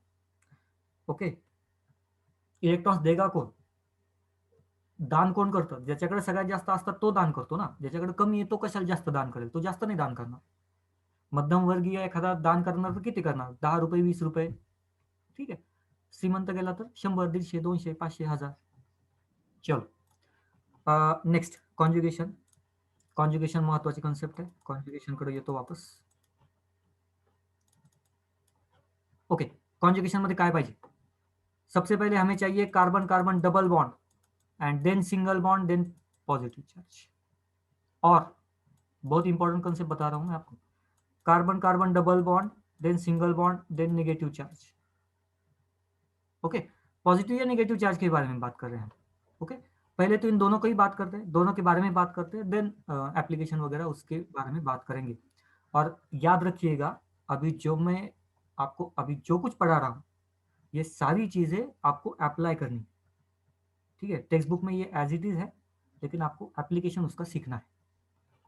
कॉम्पिटिटिव में JEE हो या नीट हो, आपको एप्लीकेशन आएगा। ये नहीं आएगा कि यहाँ पे कॉन्जुगेशन है कि नहीं, ये कोई नहीं पूछता। रिएक्शन पूछते हैं जिसमें कॉन्जुगेशन होगा। ओके, चलो। सो मॉलिक्यूल को कंप्लीट करता हूँ। यहाँ पे 2 हाइड्रोजन, यहाँ पे 1 हाइड्रोजन, यहाँ पे 2 हाइड्रोजन। ओके, एक बॉन्ड ब्रेक हो गया, दोनों इलेक्ट्रॉन दूसरा एलिमेंट लेके चला गया यहाँ पे। ओके, अब इस केस में क्या होता है, इसको तो पहले निकाल दूं। ओके, तो इसकी हेल्प करने के लिए यहाँ पे एक सिग्मा बॉन्ड, एक पाई बॉन्ड। ओके, ये पाई बॉन्ड के इलेक्ट्रॉन जंप करते हैं एक जगह से दूसरी जगह। एक बॉन्ड मतलब कितने इलेक्ट्रॉन्स, एक बॉन्ड मतलब कितने इलेक्ट्रॉन्स, 2 2 इलेक्ट्रॉन्स। यहां से इलेक्ट्रॉन ने यहाँ पे जंप कर दिया, नेबरिंग कार्बन पे जंप कर दिया। ओके, नेक्स्ट स्ट्रक्चर कैसे होगा, carbon carbon carbon, skeleton as it is लिखा। हाइड्रोजन को भी पहले मैं एज इट इज लिखता हूं ताकि आपका कंफ्यूजन सबसे कम हो जाए, यहां तक किसी को डाउट नहीं होगा। ओके, अब बॉन्ड शिफ्ट हो गया, मतलब 2 इलेक्ट्रॉन शिफ्ट हो गए, यहां से 2 इलेक्ट्रॉन यहां पे चले जाएंगे, ब्लैक कलर के जो 2 इलेक्ट्रॉन है यहां से यहां चले जाएंगे। अब मुझे पहला पॉइंट बताओ, इस कार्बन को कोई फर्क पड़ने वाला है क्या, तो बिल्कुल नहीं। क्यों, क्योंकि पहले खुद का एक इलेक्ट्रॉन था इस कार्बन के साथ था, अब कहां पे होगा, इस कार्बन के साथ होगा। तो पैसे आपके लेफ्ट हैंड में रहे या राइट हैंड में रहे, पैसे तो आपके ही हाथ में रहे ना। पॉइंट समझ में आ गया। इस कार्बन के हिसाब से क्या है, पहले पैसे लेफ्ट हैंड साइड में थे, मतलब पहला बॉन्ड लेफ्ट हैंड साइड में था, अब कहां पे, राइट हैंड साइड में। उससे क्या फर्क पड़ता है, लेफ्ट हैंड साइड में रहे या राइट हैंड साइड में रहे। उसके पैसे गए मतलब उसके इलेक्ट्रॉन्स गए तो नहीं गए। पॉइंट समझ में आया कि नहीं आया, पॉइंट क्लियर हो गया कि नहीं हुआ। बीच वाले कार्बन को मैं स्टडी कर रहा हूं, कंसेप्ट क्लियर। ओके, तो ये कार्बन का तो कोई सवाल है नहीं, उसके ना इलेक्ट्रॉन एक्सेप्ट किया ना दे दिया, कुछ भी नहीं, सिर्फ यहां से वहां चले गए, उसके लिए कोई फर्क नहीं पड़ता। पाई इलेक्ट्रॉन यहां से यहां चले गए, हम जैसे भी कहते हैं, जब भी कहते हैं इसका मतलब ये डबल बॉन्ड शिफ्ट हो गया, तो डबल बॉन्ड यहां पे बनेगा। रेड कलर से मार्क करता हूं, नया डबल बॉन्ड रेड कलर से मार्क करता हूं। ओके, अब मुझे बताओ, इस कार्बन के बारे में स्टडी करते हैं, ये वाला एंड का कार्बन, ये कार्बन के बारे में बताओ, इसका क्या हो गया, इलेक्ट्रॉन उसने एक्सेप्ट किया कि लूज किया, क्या लगता है आपको, क्योंकि वो ये अगर समझ में आया तो आपको चार्ज समझ में आएगा। इलेक्ट्रॉन एक्सेप्ट किया कि लूज, एक तो आंसर आ गया, करेक्ट है अमृता, प्रणव करेक्ट है, भावना करेक्ट है, very good Kedar, very good Soham, very good Isha, very good, very good. मतलब समझ में आ रहा है, कार्बन ने इलेक्ट्रॉन लूज किया, चार्ज कौन सा आएगा, इस कार्बन पे चार्ज कौन सा आएगा, इस कार्बन पे चार्ज, वेरी गुड। चलो इस पे पॉजिटिव चार्ज, हाँ पॉजिटिव। इस कार्बन पे चार्ज कौन सा आएगा, ये वाले कार्बन पे, देखो पहले तो इस पे पॉजिटिव चार्ज था, मतलब एक इलेक्ट्रॉन चला गया था खुद का, इसलिए पॉजिटिव चार्ज। अब क्या हुआ, इसका इलेक्ट्रॉन इसको फुकट में मिल गया ना, इसको फ्री ऑफ कॉस्ट में मिल गया, उसको क्या करना पड़ा, नहीं कुछ नहीं करना पड़ा। एक बॉन्ड मतलब 2 इलेक्ट्रॉन, एक का इस कार्बन का है, इस कार्बन का है, दूसरा इस कार्बन को मिल गया फ्री ऑफ कॉस्ट, तो ये पॉजिटिव चार्ज न्यूट्रल हो गया, क्योंकि निगेटिव आएगा, ये इलेक्ट्रॉन आएगा तो निगेटिव चार्ज भी तो आएगा, और निगेटिव चार्ज आएगा मतलब क्या है, पॉजिटिव निगेटिव न्यूट्रल हो गया, तो इस पर कोई चार्ज नहीं। अब चार्ज कहाँ से शिफ्ट हो गया, यहाँ पे शिफ्ट हो गया, मतलब जो हमारा फाइनल कंपाउंड है ये बन गया CH2C, देन CH2, यहाँ पे डबल बॉन्ड, यहाँ पे पॉजिटिव चार्ज, यहाँ पे हाइड्रोजन। ये मतलब ये दोनों भी सेम है, दोनों का भी मीनिंग सेम है। क्यों, क्योंकि कॉन्जुगेशन होता है, कॉन्जुगेशन मतलब पाई बॉन्ड शिफ्ट होता है, पाई बॉन्ड शिफ्ट हुआ, दोनों कंपाउंड बने। ये कंटिन्यूसली एक दूसरे में चेंज करते रहते हैं, ये कंटिन्यूसली, ये फिर से ये इलेक्ट्रॉन यहाँ से यहाँ जाएगा, पॉजिटिव चार्ज जम करेगा, फिर से यही मॉलिक्यूल बनेगा, ये कंटिन्यूसली उनका चलता रहता है, ठीक है। इसी को हम कहते हैं कॉन्जुगेशन। अब मुझे बताओ, कॉन्जुगेशन में किसी को डाउट है क्या, क्योंकि ये तो मैंने बेसिक बताया, अभी मैं जाऊंगा डिटेल में, कॉन्जुगेशन जो हमें अभी यहाँ तक समझ में आया बेसिक। तो अब बाकी चार्जेस के बारे में बात करेंगे, कुछ रूल्स मैं बताऊंगा आपको।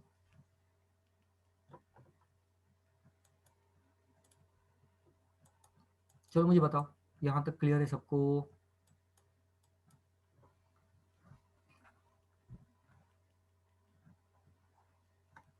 सब कुछ क्लियर हो गया यहाँ तक?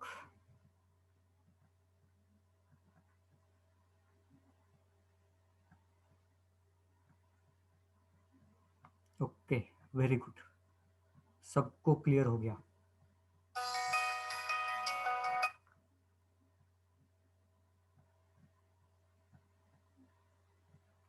ओके,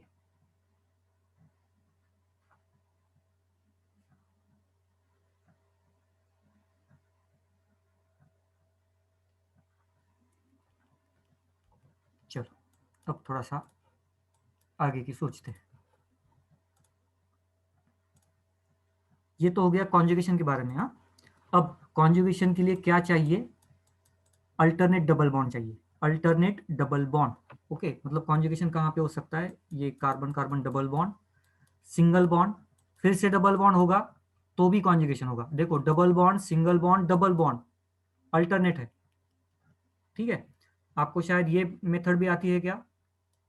1 2 3, ये अगर मेथड आती है तो मुझे बताओ कि इसमें कॉन्जुगेशन है कि नहीं है। यहां पे कॉन्जुगेशन है कि नहीं?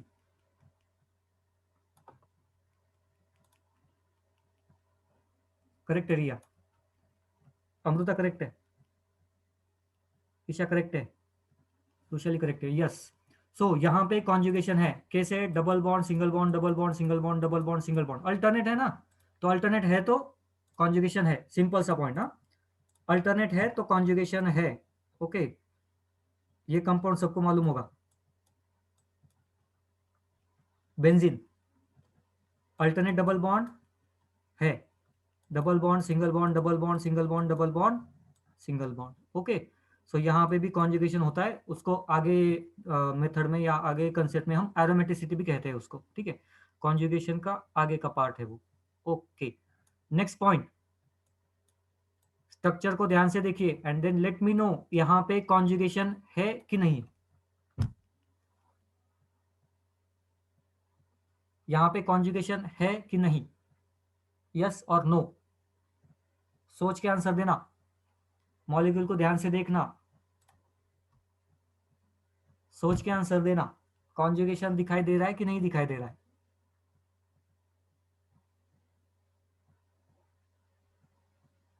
आंसर दो, पहले आंसर दो, बाद में बताता हूं। एक सेटअप मैंने बता दिया, कॉन्जुगेशन मतलब double bond single bond double bond. यहां पे दिखाई दे रहा है तो कॉन्जुगेशन है, नहीं दिखाई दे रहा तो नहीं।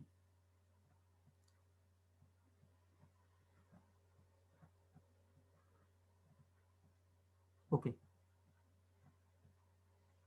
बाकी लोगों को क्या लगता है? 5-6 लोगों ने आंसर दिया है। ओके, ऑब्जर्व करो आप यहाँ, ऑब्जर्व करो इसको। ये डबल बॉन्ड, ये सिंगल बॉन्ड, ये डबल बॉन्ड, कॉन्जुगेशन है। It shows a conjugation, double bond single bond double bond. Clear? सबको क्लियर हो गया? सबको क्लियर हो गया जिन्होंने भी नहीं नहीं कहा था? डबल बॉन्ड हमें क्या देखना है? Double bond single bond double bond. Okay, हमें दो तीन ही चीजें देखनी है। देखो, कॉन्जुगेशन में हमें देखना क्या है? Double bond, single bond and then double bond. थोड़ा सा इसको है ना अच्छे से तो, double bond single bond double bond, नहीं तो double bond single bond positive charge, नहीं तो double bond single bond negative charge. ये तीनों को ही देखना है। एक साइड में इसको नोट डाउन कर लो, सिर्फ इन 3 सेटअप को ही देखना है। अगर ये 3 है तो कॉन्जुगेशन है, नहीं तो नहीं है, बस बात खत्म। इसके बिना कॉन्जुगेशन होता ही नहीं।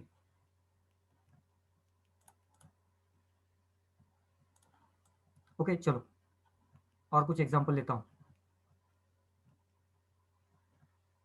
कॉन्जुगेशन कंसेप्ट समझ में आनी ही चाहिए। Okay, C C C,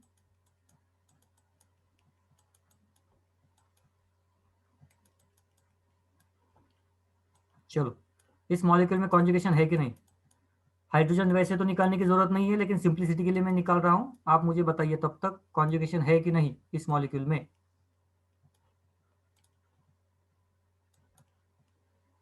does it has a conjugation?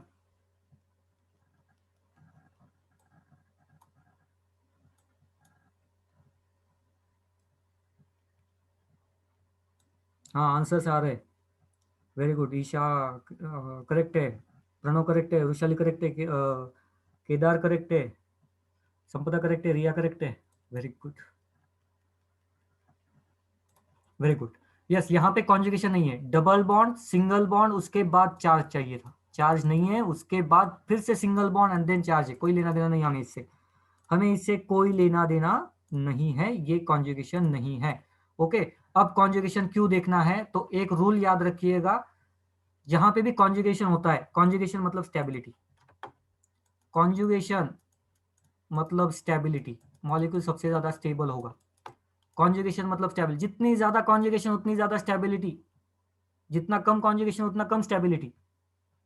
एकदम सिंपल सा पॉइंट, जितनी ज्यादा कॉन्जुगेशन उतनी ज्यादा स्टेबिलिटी, जितनी कम कॉन्जुगेशन उतना कम स्टेबिलिटी। Simple point. या फिर ऐसे कहो, कॉन्जुगेशन है तो स्टेबिलिटी है, कॉन्जुगेशन नहीं है तो स्टेबिलिटी नहीं है।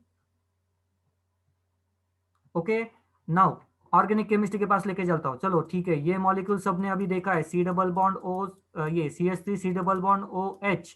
लेकिन अगर मैं इसको थोड़ा सा कन्वर्ट कर दूं, H2C C double bond OH, which is, ये अल्डिहाइड है, हमारा फेमस अल्डिहाइड है, एसिटाल्डिहाइड।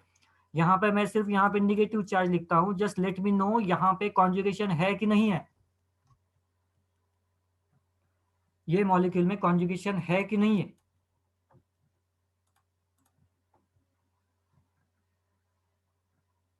कॉन्जुगेशन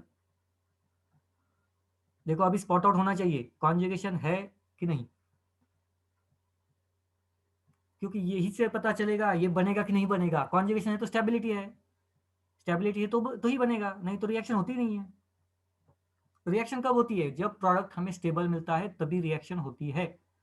ओके, चलो दिखाता हूं कॉन्जुगेशन है कि नहीं, इतना देखो। कॉन्जुगेशन, हाँ चलो, सबको मैंने कॉन्जुगेशन पूछा। कॉन्जुगेशन देखो, double bond, single bond and charge. Similar है, double bond, single bond and charge. Clear है कि किसी को कंफ्यूजन है? अगर किसी को भी कंफ्यूजन है तो अभी पूछ लो, क्योंकि आगे तो बहुत कॉन्जुगेशन आएंगे, वो बताएंगे भी नहीं। मैकेनिज्म में आते हैं, इंटरमीडिएट मॉलिक्यूल कौन सा बनेगा बताओ। JEE में, नीट में ऐसे आता है, इंटरमीडिएट मॉलिक्यूल कौन सा होगा बताओ। अब तब वहां पे आपको मालूम होना चाहिए कि निगेटिव चार्ज कहाँ पे देना है, जहां पे कॉन्जुगेशन होगा वहीं पे देना है।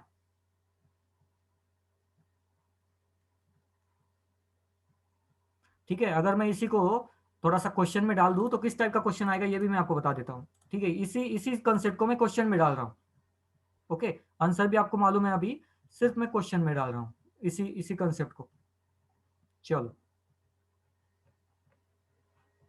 ओके, सो बेस का पहले तो आपको डेफिनेशन मालूम होगा। बेस मतलब ऐसे एलिमेंट्स होते हैं जो एटम और ग्रुप ऑफ एटम जो हाइड्रोजन को निकाल लेंगे, हाइड्रोजन एक्सेप्टर या OH माइनस डोनर, उसको हम बेस कहते हैं। ठीक है, एक मैंने कंपाउंड लिख लिया H3C CH2 C double bond O and H, इसके अंदर हमने बेस डाल दिया। बेस का काम क्या है? H प्लस को एक्सेप्ट करना। ओके, H प्लस को एक्सेप्ट करना कहां से करेगा? कौन सा H प्लस एक्सेप्ट करेगा? ये एक चांस है, मतलब ये एक ऑप्शन है हमारे पास, ये सेकेंड ऑप्शन है और ये थर्ड ऑप्शन है। मतलब ये तीन में से एक हाइड्रोजन या दो में से एक हाइड्रोजन या वन, ये फर्स्ट हाइड्रोजन। ओके, कौन सा निकालेगा कौन डिसाइड करेगा? बेस। तो बेस का काम क्या है? बेस क्या करता है? सिर्फ बेस सिर्फ हाइड्रोजन निकालेगा। कौन सा निकालेगा? कौन डिसाइड करेगा? बेस थोड़ी ना डिसाइड करेगा, ये मॉलिक्यूल डिसाइड करेगा कौन सा हाइड्रोजन देना है उसको। पॉइंट समझ में आया कि नहीं आया? हाइड्रोजन कौन सा देना है ये मॉलिक्यूल डिसाइड करेगा। फिर मॉलिक्यूल क्या सोचेगा, ऐसा हाइड्रोजन दीजिए जिससे हमारी स्टेबिलिटी बरकरार रहे। ओके, तो देखो मैं तीनों भी मॉलिक्यूल लिखता हूँ, H3C, C double bond O, sorry जल्दी लिख लिया थोड़ा, हाँ एक मिनट, हाँ लिखता हूँ इसको, CH2, C double bond O। अब यहाँ से हाइड्रोजन गया मतलब यहाँ पे negative charge. Okay, next compound 2 से गया H3C, C डबल CH, एक ही लिखा, एक हाइड्रोजन गया ना, तो यहाँ पे नेगेटिव चार्ज आएगा। Then C double bond O and H, ये सेकंड हो गया। एंड थर्ड में से हाइड्रोजन जाता है तो H2C with negative charge, then CH2, C double bond O H। अब मुझे बताओ पहले मॉलिक्यूल में कॉन्जुगेशन है क्या?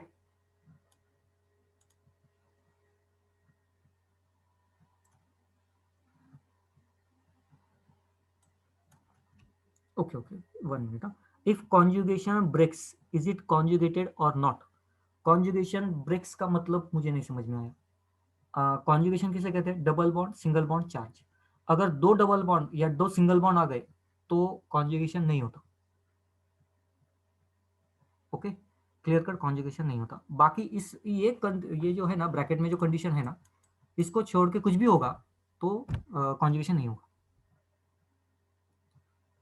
ओके चलो, हाँ पहले इसमें कॉन्जुगेशन नहीं है, बहुत सारे लोगों ने आंसर दिया। क्यों? क्योंकि double bond and direct charge है ना, हमें क्या चाहिए? Double bond, single bond and then charge चाहिए। कॉन्जुगेशन नहीं है तो ये हाइड्रोजन जाएगा बाहर? नहीं जाएगा बिल्कुल। ओके, सेकंड में देखिए conjugation, double bond, single bond, negative charge. Conjugation है तो ये हाइड्रोजन जा सकता है। ओके, थर्ड मॉलिक्यूल, ये थर्ड पॉसिबिलिटी, कॉन्जुगेशन है कि नहीं है? कॉन्जुगेशन है कि नहीं? नहीं है। और कॉन्जुगेशन नहीं है तो यहां से हाइड्रोजन जाएगा क्या? नहीं जाएगा। पॉइंट समझ में आ गया? नहीं जाएगा। सो मोस्ट प्रोबेबली रिएक्शन कहाँ पे होगी? यहाँ पे रिएक्शन होगी। यहाँ पे भी ये मॉलिक्यूल हमारा एक ऑब्जर्वेशन का सेंटर रहेगा जहां पे रिएक्शन होने के चांसेस ज्यादा है। ओके, तो सबसे पहले हमें ये सारी चीजें देखनी है। कॉन्जुगेशन क्या है, अल्टरनेट डबल बॉन्ड क्या है, कॉन्जुगेशन कब बनता है कब नहीं बनता है, ठीक है, पॉजिटिव चार्ज, नेगेटिव चार्ज। और ऑर्गेनिक रिएक्शन का एक रूल हमेशा याद रखिएगा, जब भी आप रिएक्शन लिखोगे, ठीक है मैं थोड़ा सा अलग कलर से दिखाता हूँ आपको। जब भी आप रिएक्शन, कोई भी रिएक्शन लिखोगे, एरो जो लिखना है ना वो निगेटिव चार्ज से लिखना है दूसरे एटम की तरफ, या कहीं पे भी आपको लिखना है ना तो निगेटिव चार्ज से लिखना है, ठीक है, मतलब इलेक्ट्रॉन्स। ये सिंपल रूल है और इसी रूल को हम फॉलो करेंगे, ठीक है। अगर कोई स्टूडेंट ऐसे लिखता है H प्लस मतलब इलेक्ट्रॉन उसने दे दिया, और फिर भी ये ऐसा अगर बॉन्ड वगैरह दिखाता है या अटैक वगैरह दिखाता है, वो अटैक सही दिखाता है कि गलत दिखा है वो तो बात की बात, कि कौन से कार्बन पे दिखाना है कौन से कार्बन पे नहीं दिखाना है वो तो बात की बात है। पहली बात, हाइड्रोजन अटैक कर ही नहीं सकता, उसके पास इलेक्ट्रॉन है ही नहीं तो अटैक क्या करेगा? लॉजिक समझो, इलेक्ट्रॉन मतलब पैसे की तरह है। अटैक कौन कर पाएगा? जिसके पास पैसे है वो अटैक कर पाएगा, या वो अटैक करेगा। अगर उसके पास पैसे है ही नहीं तो अटैक कौन सा करेगा? नहीं कर सकता। पॉइंट समझ में आ गया सबको? ये कंसेप्ट मैकेनिज्म लिखने के लिए सबको सबको इंपॉर्टेंट है।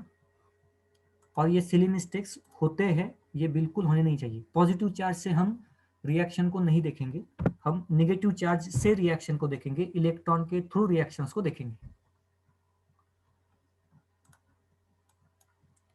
Is it clear to everybody?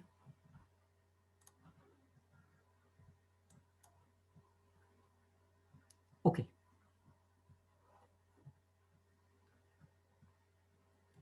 चलो तो अब एक एक छोटा सा काम करता हूं। अभी मैंने क्या क्या आपको पढ़ाया? फर्स्ट, जो भी आज मैंने पढ़ाया आपको, ऑर्गेनिक कंपाउंड कौन से होते हैं and organic chemistry, organic compound and organic chemistry, basic part. Second, और क्या पढ़ाया आपको? आप बताओ।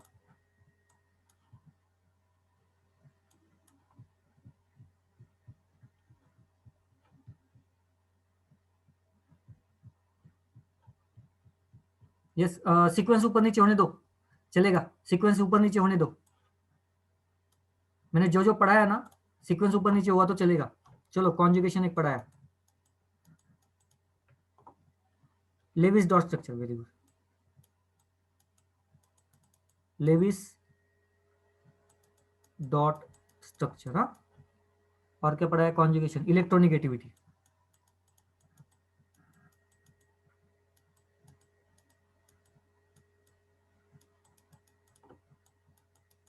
Electronegativity, okay. Covalent bond, very good. Covalent, and हमने कोऑर्डिनेट भी लिया ना, ठीक है। Coordinate, covalent coordinate, functional group, okay. Inductive effect, yes, inductive effect.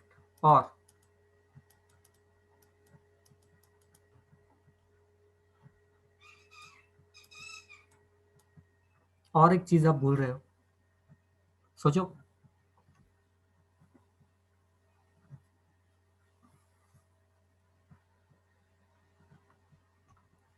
कुछ कार्बन बहुत भूखे थे, कुछ कार्बन ने बहुत खा लिया था। These are nothing but stability of carbocation and carbanion, okay. तो हमने थोड़ा बहुत स्टेबिलिटी के बारे में बात की थी। स्टेबल होती कि नहीं होती, okay. Positive charge and negative, इसके बारे में हम डिटेल में बात करेंगे। यहाँ पे ये खत्म नहीं होता है, ठीक है। 3 4 5 6 7 8, यहाँ तक ये जो सारे पॉइंट्स मैंने लिखे हैं ये आज मैंने कवर किए, एकदम शॉर्ट में कवर किए। मैंने डिटेल में अभी तक नहीं गया हूँ, मैं धीरे धीरे डिटेल में जाऊँगा। यहाँ इसमें से बहुत सारे पॉइंट्स 11 के हैं, ठीक है। तो थोड़ा सा मैंने रिएक्शन मैकेनिज्म या 12th के चैप्टर लेने से पहले ये हमें पॉइंट्स मालूम होने चाहिए, इसलिए मैंने लिए। मुझे आपसे सिर्फ इतना ही चाहिए, इसमें से किसी पे भी किसी को भी डाउट है तो पूछ लो। अगर डाउट नहीं है तो नो डाउट बोल के डाल दो चैटिंग बॉक्स में, क्योंकि लास्ट के 2-3 मिनट्स में पूरे जो लेक्चर है ना उसका पूरा ये आएगा। किसी को भी डाउट नहीं है? चलो, अगर डाउट है तो पूछ लो। You can start your mic and ask the questions.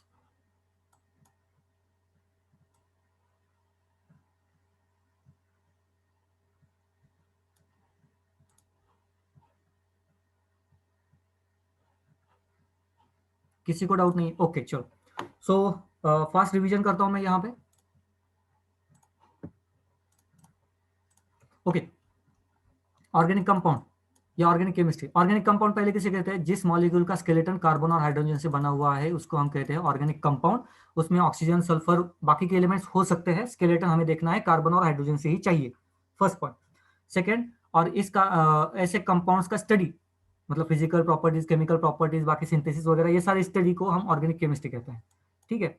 So main carbon hydrogen पे हमें फोकस करना है।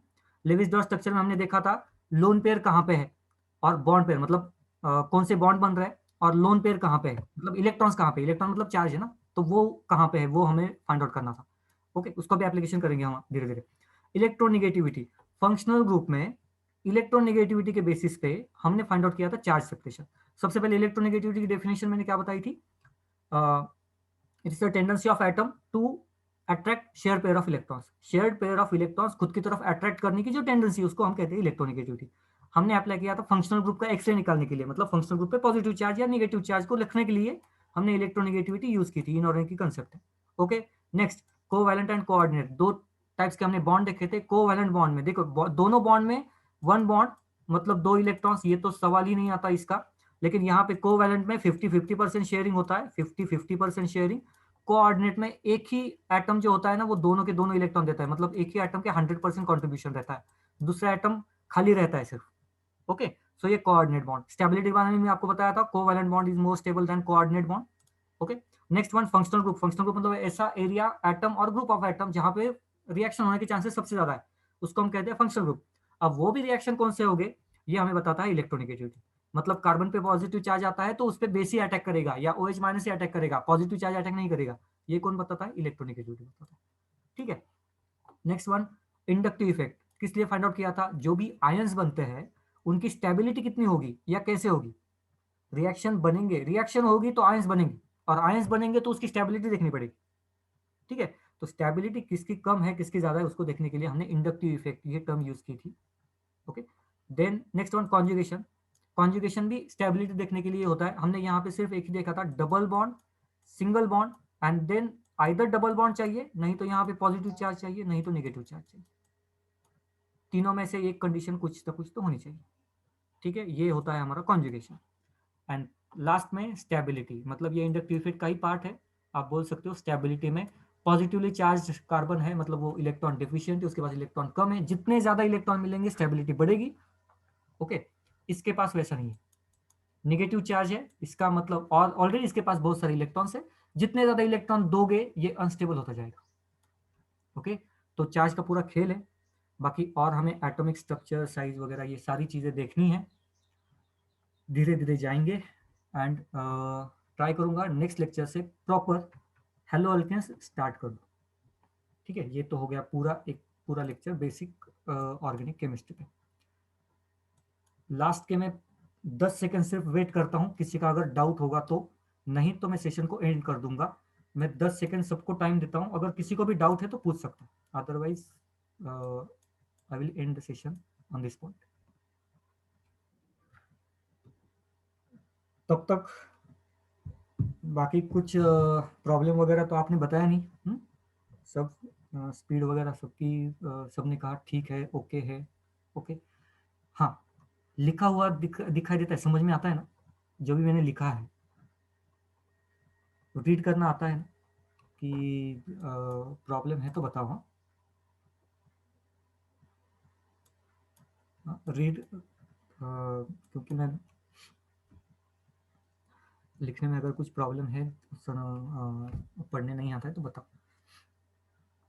मैं पूरे लेक्चर ऐसे नहीं लूंगा, सो डोंट वरी। और ये मेरा हैंड राइटिंग ऐसे भी नहीं है, तो उसकी भी चिंता मत करो, मेरा हैंड राइटिंग ठीक ठाक है ऐसा नहीं है ये कंप्यूटर पे लिख रहा हूँ तो इसलिए आ रहा। ओके, चलो, चलिए ठीक है, तो इस पॉइंट पे आज के लिए रुकते हैं, आगे का टाइम सर आपको बता देंगे। Okay, thank you so much, bye everyone.